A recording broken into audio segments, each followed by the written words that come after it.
Voltando então, pessoal, a nossa aula, tá? Sobre membrana e os transportes, nós paramos em osmose. A Prof fez a outra tela aqui. Vamos com o tempo que a Prof vai se aprimorando nessa nova tecnologia.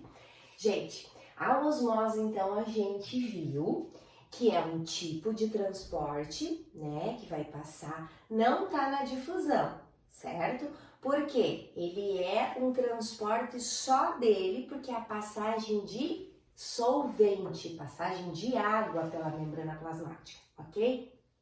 E assim, ó, nessa passagem de solvente, sempre é ao contrário da difusão. É do meio menos concentrado para o meio mais concentrado, o gradiente de concentração. Porque a água, a tendência é diluir os solutos, lembram? E o soluto é mais concentrado. Então, eu vou do meio menos para o meio mais, certo? E aí, gente, o que faz isso aqui? Toda vez que ocorre a osmose, ela causa alteração no volume das células, porque as células, a tendência é ter água, e de acordo com o meio que eu coloco, essa água vai em direção ao soluto, certo? Então, vai ter momentos que a água vai sair totalmente de dentro da célula e vai o quê? Murchar. Tem outro momento que a tendência é puxar toda a água para dentro da célula, que ela não vai aguentar e vai o quê? Romper. E tem outro momento que, se ocorrer osmose, que o meio está equilibrado, o meio de fora e o meio de dentro, ela vai ficar normal. E é isso que eu vou mostrar para vocês, ok? Então, eu tenho três terminações. Eu tenho meio hipotônico, isotônico e hipertônico. O que é isso? Hipo é o meio é baixa concentração. Hipo, baixo. Iso, igual. Hiper, o meio está muito concentrado, certo? Então, tem um exemplo no livro de vocês, eu tenho das hemácias. Isso acontece na célula animal. Então, a hemácia normal, ela é assim, ó. O meio de dentro dela é isotônico com o meio que ela está inserido, aqui nesse meio de fora, aqui, ó. As concentrações, elas são iguais. Aqui fora a concentração está normal e aqui dentro também está normal. Então, não acontece nada com a célula permanece no seu estado normal. Ela é meio isotônico, tá? Igual. Aqui está o contrário, gente, olha só. A célula, aqui dentro da célula, ele está mais concentrado. E aqui fora, o meio que a célula está inserida, tá? Ela está no meio hipotônico, tá mais baixo, certo? Tá menos concentrado aqui fora, tá? Aqui tá menos concentrado, e aqui tá mais concentrado. A tendência da osmose é a água em relação ao mais concentrado, concorda comigo? Porque a água vai ter que diluir. Então, a água vai entrar todinha dentro das hemácias. Todinha. O que acontece com as hemácias? Elas não aguentam, elas incham, ficam túrgidas e rompem. Ocorre a lise. Rompe, elas estouram. Então, elas só estouram quando eu estou no meio hipotônico, a osmose, a água, e ela vai para o meio mais concentrado. O meio que ela está inserida está mais concentrado, então a célula vai romper. E tem ao contrário, a célula aqui, tá? Pro lado de fora agora, o lado de fora, essas hemácias estão inseridas dentro de um soluto que aqui fora é mais concentrado, bem mais concentrado. A água vai acompanhar o soluto. O que a água vai fazer quando eu estou no meio mais concentrado, no meio hipertônico? O que acontece? A água sai da célula. E quando ela sai da célula, ela o quê? Murcha, ocorre a crenação, tá? Então, a tendência da osmose, eu começo sempre assim. Eu tenho, às vezes cai em atividades, eu tenho que lembrar a sequência, tá, gente? Sempre eu passo do meio hipotônico, esse é o primeiro, o isotônico é o segundo, e o hipertônico é o terceiro, porque tem atividades que vocês vão ver e eu tenho que saber a sequência que a osmose faz. Então, ela vai para o meio hipo, iso e hiper, tá? Então, lembrando, na célula vegetal não ocorre o rompimento. Por quê? Porque a célula vegetal tem parede celular. Então, eu não consigo com que estrague a minha célula, mas ela sofre também lá dentro da célula no vacúolo, que a gente já viu. Então, olha só, aqui a célula vai ficar túrgida porque vai inchar. Por que ela vai inchar? Igual aqui, só que ela não rompe. Por que ela não rompe? Porque ela tem parede celular. Mas o meu meio aqui fora, a água, eu tô com o meio menos concentrado e dentro da célula tá mais concentrado. A água vai ir para o meio mais concentrado. Eu vou entrar a água. O que acontece aqui? A célula fica túrgida, cheia, só não rompe porque ela tem parede celular. Uma célula animal rompe porque não tem parede celular. Acaba matando a célula, né? Aí, célula normal é quando ela está no meio isotônico, ou seja, a concentração de fora está igual à concentração de dentro. Não entra e não sai, está em equilíbrio, célula normal, igual a hemácia aqui, ó, célula normal, isotônica, iso, igual. E aí, quando aqui dentro tá mais concentrado, né, aqui fora tá mais concentrado, o meio que a célula tá inserido tá mais concentrado, do que aqui dentro, aqui tá menos. A tendência é com que a água faça o quê? Saia da célula para o meio externo, fazendo com que a estrutura, o quê? Murcha. Na célula vegetal, para eu não dizer murcha, eu digo plasmolizada, tá? Ela vai plasmolizar, ela vai murchar.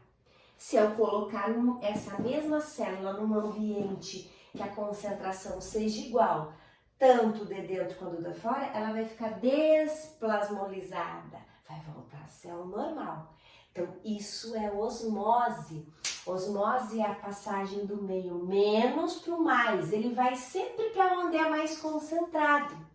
Então, se eu tô concentrado aqui, o meu meio que eu tô inserida, tá? Eu sou o meio que eu tô inserida e eu tô menos concentrada, eu tô o solvente. Me colocam perto de mim, mergulhadas, células com mais concentração, o que a minha água vai fazer? Vai ir para essas células. Eu vou fazer o quê? Vai indo toda a minha água e as células não vão aguentar, elas vão fazer o quê? Romper. Por quê? Porque o meu meio que eu estou inserida é hipotônico, é muito baixo em relação às células que me colocaram, chuparam toda a minha água, tá? Quando eu coloco eu inserido junto com uma célula que tem a mesma concentração que a minha, não vai acontecer nada, nós vamos manter equilibrado, nós vamos ser o quê? Isotônico. E se for ao contrário, se colocarem as células, né? As minhas células e eu tenho um ambiente que é mais concentrado que eu, tá? Vai chupar toda a minha água e eu vou fazer o quê? As células que tem, vai roubar, eu vou começar a puxar água e vai quê? Murchar, ok? Na célula vegetal, a única coisa é que não ocorre a lise, não estoura, ela fica túrgida por causa da parede celular, tá? E elas murcham aqui também, igual a célula animal, certo? Um exemplo de osmose que cai nos exercícios, sabe aquela salada de alface, né? A mãe faz o almoço, faz uma salada de alface, e aí nós costumamos almoçar ao meio-dia em ponto, né? Então ela temperou com o sal, temperou a saladinha, né? Sal, vinagre. Eu vou demorar para chegar em casa. Quem mora perto aqui da escola, termina 12h20, digamos que quem vai para casa até chegar em casa vai chegar um pouquinho mais tarde, né? Chegar lá por 12h45. Quando ele chega, o que tá com a nossa salada de alface que a mãe temperou ao meio-dia? Murcha. Por que ela murcha? Porque a água do alface, que está dentro dela, o solvente, ela tem que ir para o meio quê? Mais concentrado. O sal e o vinagre não é mais concentrado que a água do alface? Então, o que a minha água do alface vai fazer? Vai ir direto, né, em busca do soluto. E aí a folha do alface murcha, certo? Por isso que ocorre esse processo, tá bom? Então, dentro do transporte passivo, sem gasto de energia, eu tenho a difusão simples, a difusão facilitada e a osmose. As difusões é a passagem de soluto para dentro da membrana. A osmose é a passagem de solvente, de água, para a membrana. E aí eu tenho o último transporte, que é o transporte ativo, que é o contrário do passivo. Uma pessoa ativa, consequentemente, vai gastar o quê? Energia, ATP. Então, ó, passagem de soluto, voltei para soluto, porque solvente é só osmose, só que a diferença agora é que eu gasto energia. E o gradiente de concentração, ele funciona igual à osmose. É sempre do meio menos para o meio mais. Por isso que é mais difícil e gasta energia. Porque eu tô num ambiente menor e eu tenho que ir para um maior. É mais difícil de eu passar. Eu gasto energia, eu consigo, mas eu gasto energia. É igual você estar na sala de aula, um transporte ativo, do mesmo exemplo que a prof falou, né? Nós estamos ali, os 30 alunos, acabou a energia, o ar desligou e vocês querem sair. Eu vou ficar na porta, empurrando vocês para não sair, empurrando vocês. Vocês vão gastar bem mais energia do que se eu não estivesse na porta, né? Se eu não estivesse na porta, vocês iam passar livremente. Então há uma barreira, né? É mais trabalhoso passar. Então esse é um transporte ativo. E o exemplo clássico, falei vestibular, falei de membrana plasmática, ele dá mais ênfase a quem? Ele dá ênfase à osmose, gente, tá? Que vocês vão lembrar agora que a osmose é solvente, né? E não soluto. E ele dá bastante ênfase ao transporte ativo com gasto de energia. O exemplo é a bomba de sódio e potássio, tá? Por que é importante ter bomba de sódio e potássio no nosso organismo? Principalmente nas conexões neurais, né? Para eles fazerem as sinapses, eles ficam brigando o tempo todo para fazer e passar as informações. Não só no sistema nervoso, em todo o nosso corpo a gente trabalha com bomba de sódio e potássio. Mas assim, o principal e que exige bastante é lá nas conexões neurais, tá? Então funciona assim, ó. Lá nos neurônios, tem nas células a nossa membrana plasmática, tá? Então eu sei que pro lado de fora fica o sódio, tá? Ela é rica em sódio.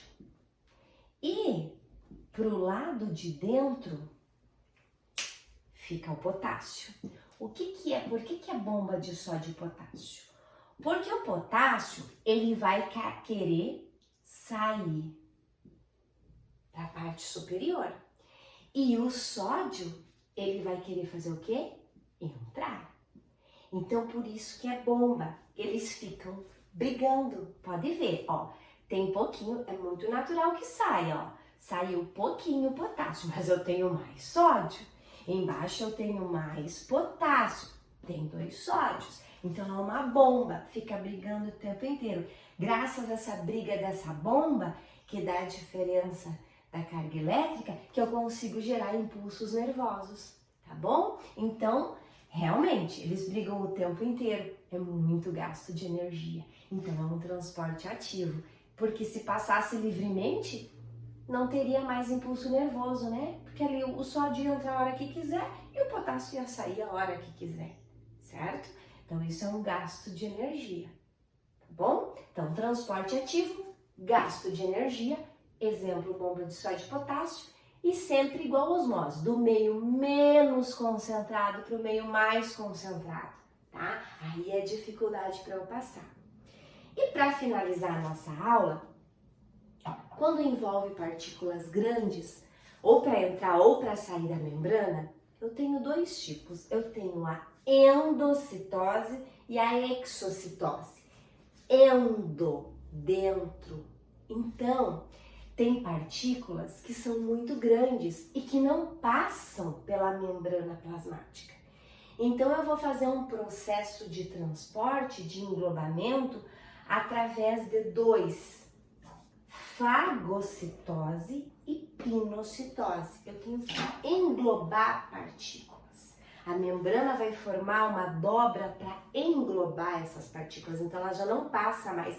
Não cabe a difusão e a osmose, tá? Quando são muito grandes, entra a endocitose. Qual que é a diferença, professora, de fagocitose e pinocitose? Aqui eu quero que fique bem claro para vocês. Fagocitose é quando eu fagocito, quando eu como, quando eu englobo partículas sólidas maiores que não podem passar na membrana, tá?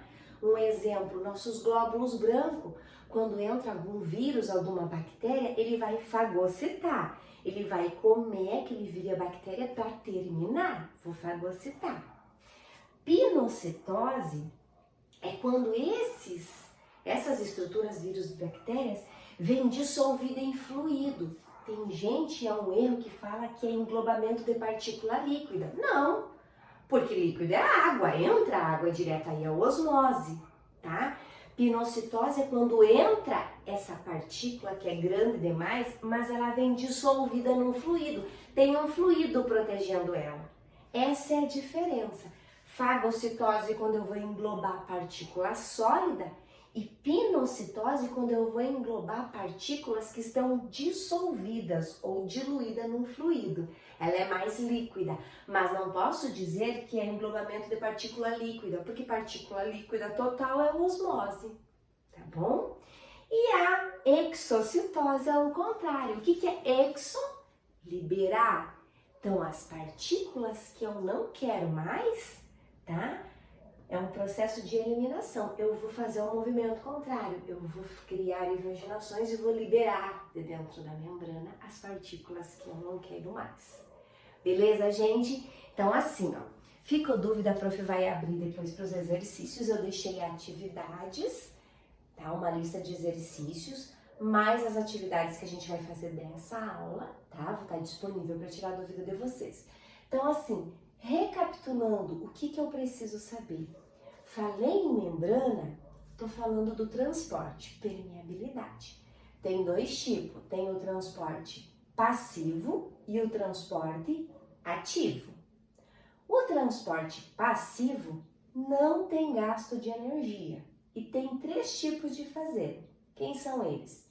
Difusão simples, difusão facilitada e osmose, certo? No transporte ativo, ele tem gasto de energia e tem um exemplo clássico que eu tenho que saber, que é quem? A bomba de sódio de potássio. Quando as moléculas forem muito grandes, que não conseguem passar pela dupla camada lipídica, eu não consigo fazer transporte nem passivo nem ativo. Aí eu vou para um outro processo chamado endocitose. A endocitose engloba partículas grandes, tá? Quando essas partículas forem sólidas, eu digo que eu faço fagocitose. Mas quando essas partículas vêm diluídas em um fluido, eu digo que eu faço o quê? Pinocitose. E quando eu quero expulsar, quando eu quero eliminar alguma coisa de dentro da minha membrana plasmática, eu digo que eu faço o quê? Exocitose. Beleza? E dentro da difusão simples, dentro do transporte passivo, eu tenho a difusão simples e a difusão facilitada. Difusão simples passa livremente. Lembram de quê? Oxigênio e CO2. Passou tranquilo, não ocorreu nada, as proteínas abriram, ela passou. Um exemplo a prof deu é a hematose. E a difusão facilitada, alguém me ajuda, mas não tem gasto de energia, né? Eu tenho quem? Eu tenho proteínas facilitadoras, carregadoras, que vão lá, se juntam, né, no soluto que quer entrar e vai embora, beleza? Já a osmose, eu não estou trabalhando com soluto, é quando eu quero que passe a água, aí a passagem de solvente para dentro da célula. Aí, dependendo do meio, se o meio tá a osmose, a tendência da água é ir para o meio quê? mais concentrado. Então, se o meu meio tá hipotônico, tá menos concentrado que o meio da célula, a minha água vai sair toda e vai para aquela célula. E aquela célula não vai suportar, vai o quê? Arrebentar. Vai estourar, vai sobrar, vai formar a lise, vai inchar, vai romper. Se dentro da minha osmose o meu meio que eu estou inserida tá tranquilo, igual o meio que está junto comigo, a célula, não vai acontecer nada. Nós estamos em equilíbrio, nós estamos no meio que isotônico, os dois. Agora, se o meio que eu estou tá muito hipertônico, eu estou bem concentrado e o meio que está inserido é menos, a água vai sair de mim, tá? O meio que a célula está mais concentrada que eu, a minha água vai fazer o quê? O meio vai roubar e aí eu vou murchar. Na célula vegetal não acontece isso, né? Por quê? Porque tem parede celular. No máximo, ele vai ficar túrgida quando ganhar muita água. Se não ganhar água, vai ficar normal. E se acontecer de perder a água, ela tem uma palavrinha, vai chamar o quê? Plasmolizada. Tranquilo, gente? Espero que tenha ajudado. Qualquer dúvida, perguntem. Tem os slides que tá mais tranquilo, bem direcionado para vocês. Tá bom? Até a próxima e obrigada!